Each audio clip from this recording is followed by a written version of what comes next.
İmom Azam aytgan ekanlar, pulni men yomon ko'raman degan odam yo jinni yo yolg'onchi degan ekanlar.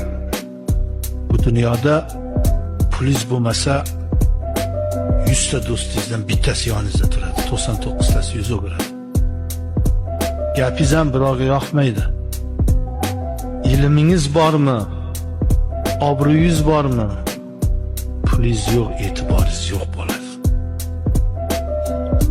Odam zotni juda yuzini shuvut qilib qo'yadi. Pulsizlik, molsizlik.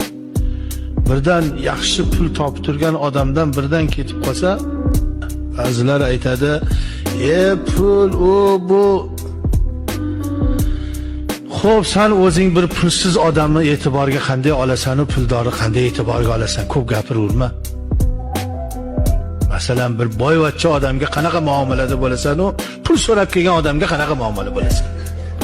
Hamma donolikka o'tadi. Bundoq pul kerak emas, pul. Imom Azam aytgan ekanlar, pulni men yomon ko'raman degan odam yo jinni yo yolg'onchi degan ekanlar. Bu hayotda hammani ishini yurg'izdiradigan narsa bu. Halolidan bersin.